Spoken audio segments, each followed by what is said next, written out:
Good morning student. आज हम अपनी हिंदी ऑनलाइन क्लास है जिसमें फर्स्ट वीडियो में हमने क्या पढ़ा था, फोर्थ चैप्टर पढ़ा था टैगोर की कलम से। इसके हमने क्वेश्चन आंसर किए थे स्टूडेंट। क्वेश्चन आंसर में हमने हमारे दीर्घसूत्रीय 3 क्वेश्चंस कंप्लीट कर लिए थे। आज हम उससे आगे के क्वेश्चन आंसर करेंगे। जिसे फोर्थ क्वेश्चन आपको दे रखा था स्टूडेंट, उच्च शिक्षा के लिए विदेश जाने से पूर्व लेखक ने क्या क्या तैयारियां की।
नेक्स्ट हमारा स्टूडेंट फिफ्थ क्वेश्चन है। इसमें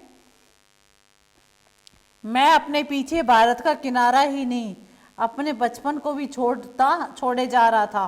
यह कथन लेखक की किस मनोस्थिति को प्रकट करता है, लिखिए।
यस स्टूडेंट, ये हमारे दीर्घ उत्तरीय है, 5 क्वेश्चन थे वो कंप्लीट हो चुके हैं।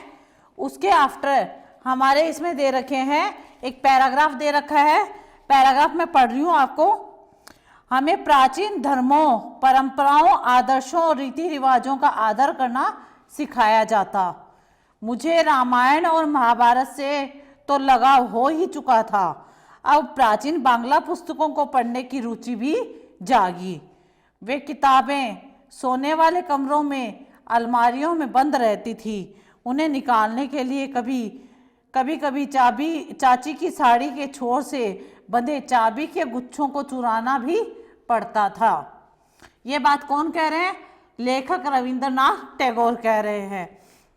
जब उनकी महाभारत, रामायण जैसी किताबें पढ़ने की रुचि होती थी तो उनकी चाबी किसके पास रहती थी? चाची के पास रहती थी, गुच्छों में। अब चाची किसी को चाबी नहीं देती थी, क्यों? क्योंकि वहां पे क्या है, उनके पिताजी क्या है, पुस्तकें पढ़ते थे, वह उन्हीं का कमरा था। तो चाची की साड़ी के छोर से बंधे चाबी के गुच्छों को चुराना भी पड़ता था। जब पिताजी यात्रा पर बाहर गए हुए होते, मैं चुपचाप उनके कमरे में घुस जाता, उनकी कुर्सी पर बैठकर उनकी कोई किताब पढ़ने लगता। तो अब आपको स्टूडेंट इसमें क्वेश्चन आंसर दे रखे हैं। फर्स्ट क्वेश्चन दे रखा है, किन पुस्तकों को पढ़ने के बाद लेखक में बांग्ला पुस्तकें पढ़ने की रुचि जागी? तो इसका आंसर होगा स्टूडेंट, रामायण और महाभारत पढ़ने के बाद में लेखक में बांग्ला पुस्तकें पढ़ने की रुचि जागी। सेकंड क्वेश्चन क्या है, लेखक चाबी के गुच्छे क्यों चुराता था? तो लेखक चाबी के गुच्छे इसलिए चुराता था ताकि वह अलमारियां खोलकर उसमें पुस्तकें निकालकर पढ़ सके। थर्ड क्वेश्चन है, प्राचीन और लगाव शब्दों का वाक्य प्रयोग कीजिए। तो हमें इसका वाक्य प्रयोग में करना है। सबसे पहला हम क्या लिखेंगे? प्राचीन समय में भारत विश्व गुरु था। सेकंड है, लगाव शब्द का वाक्य प्रयोग हमने किया है, मुझे उस बालक से बहुत अधिक लगाव हो गया था। तो ये हमने है इसको वाक्य प्रयोग में कर लिए हैं। अब हमारे पास स्टूडेंट इसमें क्या है, नेक्स्ट आपको दे रखा है भाषा की बात। भाषा की बात में आपको दे रखा है, सबसे पहला क्वेश्चन दे रखा है, निम्नलिखित शब्दों के विलोम शब्द लिखने हैं। सबसे पहला क्या दे रखा है? सामान्य। सामान्य का विलोम शब्द क्या होगा? विशेष। सेकंड क्या दे रखा है? कठोर। कठोर का क्या होगा? कोमल। थर्ड आपको दे रखा है पसंद। पसंद का नापसंद। फोर्थ आपको दे रखा है कमजोर। कमजोर का ताकतवर। फिफ्थ आपको दे रखा है नफरत। नफरत का क्या होगा? प्यार। सेकंड उसके बाद में है आकाश। आकाश का विलोम क्या होता है? पाताल। उसके बाद में आपको दे रखा है, सेकंड क्वेश्चन है, निम्नलिखित शब्दों में उपसर्ग जोड़कर नवीन शब्द बनाइए। उपसर्ग में कौन सा शब्द दे रखा है? सबसे पहले आपको सव। सव में आपको मूल शब्द है दे रखे देश और भाव। अगर हम इनके आगे उपसर्ग लगाते हैं तो हमारा नया शब्द क्या बनता है? स्वदेश और स्वभाव। सेकंड आ उपसर्ग दे रखा है, मूल शब्द हमें क्या दे रखे है? कार और धार। तो आ लगाने पे क्या बना? आकार और आधार। उसके बाद में हमारा उप उपसर्ग दे रखा है, शब्द में मूल शब्द क्या दे रखे हैं? नैन और वन। तो हमारा उपसर्ग उप लगने पे क्या बनता है? फर्स्ट उपनयन और सेकंड क्या बनता है? उपवन। उसके बाद में अप उपसर्ग दे रखा है, हमारा शब्द है, हमारे मूल शब्द क्या दे रखे हैं? मान और कीर्ति। तो अप उपसर्ग लगाने पे हमारा क्या बना? अपमान और अपकीर्ति। क्लियर हो गया सबको? उसके बाद में है संज्ञा अथवा सर्वनाम की विशेषता बताने वाले शब्दों को हम क्या बोलते हैं? विशेषण बोलते हैं, जो हमने हमारे ग्रामर के पार्ट्स में पढ़े हैं। जैसे निशांत कक्षा में सबसे लंबा है, उसने लाल शर्ट पहन रखी है। तो इस वाक्य में हमारा विशेषण क्या होगा? यहाँ लाल और हमारा लंबा शब्द है, वो किसकी विशेषता बता रहे हैं? निशांत की। और शर्ट की विशेषता बता रहे हैं, अतः ये हमारे क्या है? विशेषण है। तो जिन शब्दों की विशेषता बताई जाती है वो क्या कहलाते हैं? विशेष्य कहलाते हैं। और जिन शब्दों की विशेषता, जैसे हमारे निशांत की हम यहाँ पे विशेषता बता रहे हैं, जैसे निशांत कैसा है? लंबा है, तो लंबा उसकी क्या है? विशेषता है। विशेषण, विशेषण के 4 भेद हमने पढ़े हैं। सबसे पहला है गुणवाचक विशेषण। जो विशेषण शब्द किसी के गुण, दोष, आकार, दशा, भाव, रंग आदि की विशेषता बताते हैं वो हमारे क्या कहलाते हैं? गुणवाचक विशेषण कहलाते हैं। जैसे लंबा, गोरा, झूठा आदि, ये सारे हमारे क्या है? विशेषण है। सेकंड हमारा क्या दे रखा है? संख्यावाचक विशेषण। जो विशेषण शब्द संज्ञा अथवा सर्वनाम की संख्या बताते हैं वो हमारे क्या कहलाते हैं? संख्यावाचक विशेषण कहलाते हैं। जैसे 3, 5, 20, 12 जितनी भी संख्याएं होती है वो हमारी कितनी आती है? संख्यावाचक विशेषण में आती है। उसके बाद में हमारा परिमाणवाचक विशेषण दे रखा है। किसी वस्तु की मात्रा का बोध कराने वाले शब्द हमारे क्या कहलाते हैं? परिमाणवाचक विशेषण कहलाते हैं। जैसे 2 लीटर, 5 किलो, कुछ आदि। उसके बाद फोर्थ हमारा क्या है? संकेतवाचक विशेषण। जो सर्वनाम शब्द संज्ञा शब्द की विशेषता बताते हैं उसे हम विशेषण की तरह प्रयुक्त किए जाते हैं, वे हमारे क्या कहलाते हैं? संकेतवाचक विशेषण कहलाते हैं। जैसे यह कलम, तो हमने संज्ञा के स्थान पे नहीं लगाया है, बल्कि संज्ञा से पहले लगाया है। जो सर्वनाम शब्द है वो हमारा क्या हो गया? संकेतवाचक विशेषण कहलाता है।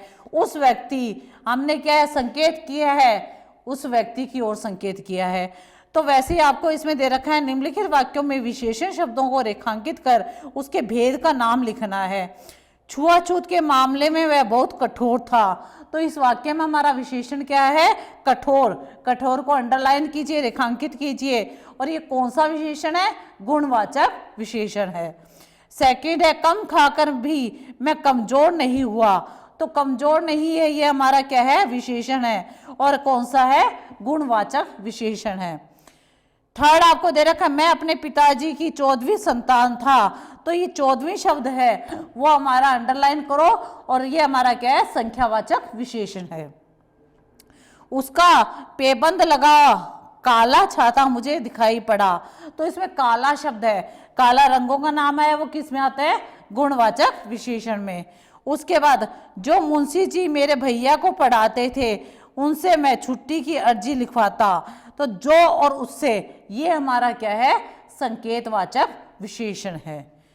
उससे नेक्स्ट दे रखा है मैं खिड़की से बाहर तालाब और बड़े बरामदे को देखता था, तो इसमें बड़े शब्द दे रखा है, उसको रेखांकित कीजिए। और ये कौन सा शब्द है? गुणवाचक विशेषण है। क्लियर हो चुका है। उसके बाद में हमारे विराम चिन्ह का दे रखा है, तो विराम चिन्ह में जहां हमें रुकना और विश्राम करना पड़ता है वो हमारे क्या कहलाते हैं?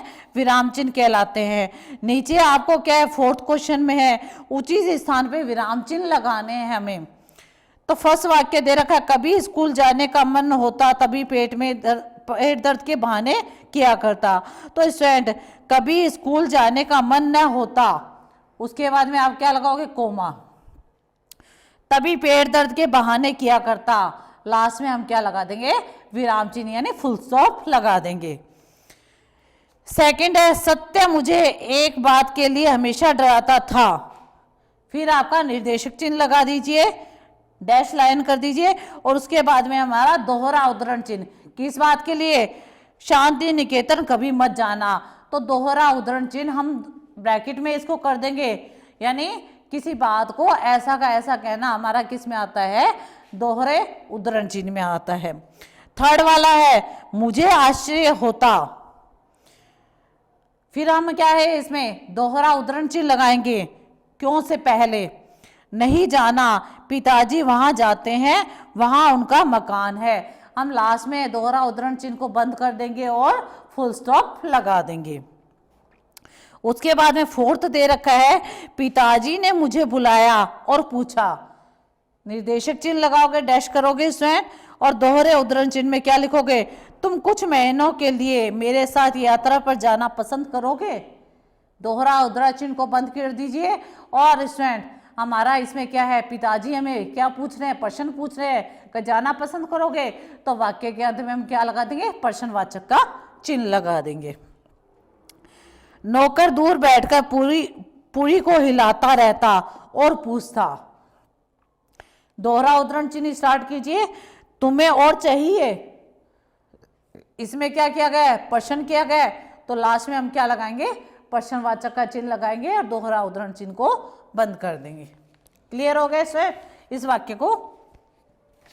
इसके बाद में हमें कुछ शब्द दिए हुए हैं। हिंदी भाषा में कई विदेशी भाषाओं से शब्द प्रचलित है, जैसे अरबी, फारसी, अंग्रेजी, तुर्की, पुर्तगाली, चीनी आदि सभी भाषाओं के शब्द हम हिंदी भाषा में प्रयोग करते हैं। अरबी फारसी के कुछ शब्दों को हिंदी में लिखते समय उनके किसी वर्ण के साथ बिंदु लगा दिया जाता है। यह बिंदु हमारा क्या कहलाता है, नुक्ता कहलाता है। ऐसा उच्चारण की शुद्धता बनाए रखने के लिए करते हैं। नुक्ता वाले शब्दों के सही उच्चारण की जानकारी शिक्षक शिक्षिका से उनका उच्चारण सुनकर प्राप्त की जा सकती है। आजकल शैक्षणिक क्षेत्र में केवल जय के नीचे आपने लगाया देखा है नुक्ता लगा हुआ है, और फै में ही नुक्ता मान्य है। नुक्ता का प्रयोग बहुत सोच समझकर करना चाहिए, अन्यथा अर्थ का अनर्थ हो जाता है। तो ये नुक्ता वाले चिन्ह होते हैं स्टूडेंट, तो वो क्या होता है स्टूडेंट, इन्हें हम बहुत शब्दों को सोच समझ के करते हैं। तो एक तो जैसे आपको दे रखा है स्टूडेंट, जैसे आपको दे रखा है फन और फन, तो इनमें नुक्ता लगते ही क्या है, अर्थ ही बदल जाता है। एक फन का मतलब क्या होता है, सांप का फन, और एक फन मीन्स क्या होता है, कला। तो दोनों का अर्थ एक नुक्ता लगते ही क्या है, बदल चुका है। वैसे हमें कुछ शब्द दे रखे हैं, निम्नलिखित शब्दों में से जिन शब्दों में नुक्ता लगता है उन्हें छांटिए और नुक्ता लगाकर लिखिए। जैसे स्टूडेंट है इसमें आप है, सबसे पहला शब्द क्या लिखोगे, अंदाज। अंदाज में जय के नीचे नुक्ता लगता है। सेकंड है नाराज, नाराज में भी आपके नुक्ता लगता है। थर्ड आपको दे रखा है नफरत। इन शब्दों को छांटिए और नीचे आपको इंडेक्स दी हुई है उसमें आपको लिखना है नफरत। नफरत में फै के नीचे नुक्ता लगता है। सफर में फै के नीचे नुक्ता लगता है। तारीफ में फै के नीचे नुक्ता लगता है। उसके बाद में बाजीगर, बाजीगर में जय के नीचे नुक्ता लगता है इसमें।